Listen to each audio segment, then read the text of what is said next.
You can't force a domain sale. You can't force any sale, really. If you can, you're gonna get buyer's remorse. You're gonna get someone that is ticked and potentially fight on your hands. Anyways, Chris Zuiker Media Options help companies acquire the raw version of their brand, broke on some of the best domain names on the planet. Check that out over at chriszuiker.com. Check out mediaoptions.com.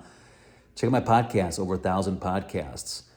Anyways, talking to a couple of people this last week. One of them was Lewis. He's helping me with lead gen, just joined the team. And we're talking about what's the process to sell a domain name. Okay, the first process is just to get on the radar.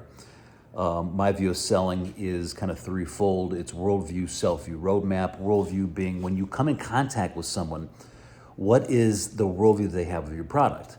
Now, for instance, so for a domain name, it's like, hey, Chris, we're okay with the domain that we have. We're productive.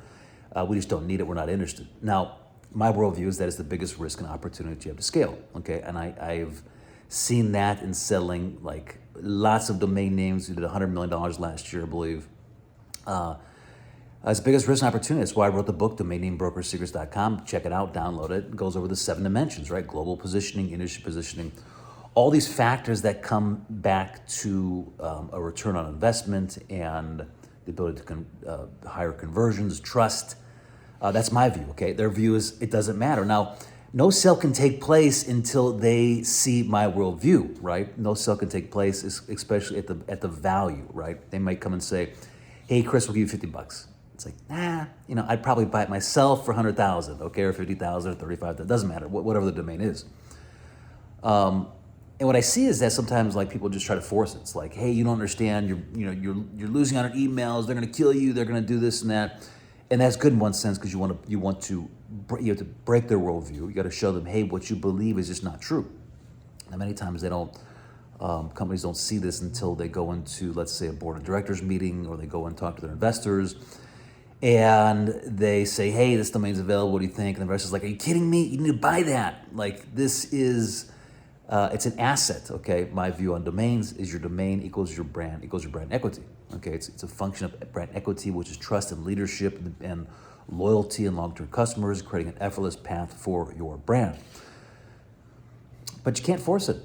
You cannot force it. And one of the objectives that we have is just to keep that conversation going. Keep that conversation going without slamming the door shut, because it turned into an adversarial conversation. Now, this is one reason why it's important to hire a domain broker.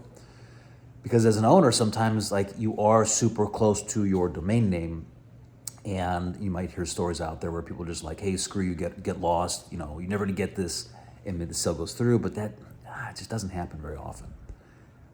Most times what happens is that company solidifies their positioning and they get to the point of saying, we're not gonna buy that for any amount of money.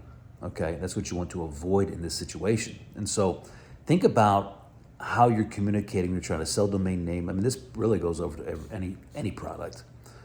You try to force it. You're trying to jam things down their throat. Are you trying to give them facts that just are irrelevant to them? Many of my emails I just keep super short, and I keep it short because I don't know where they're at. There could be one comment that I say that actually does break that worldview. We're reaching out, doing a domain acquisition one time, and I told the owner of the domain name, I said, listen, their board of directors doesn't even want this domain. Okay, they don't want to spend this amount.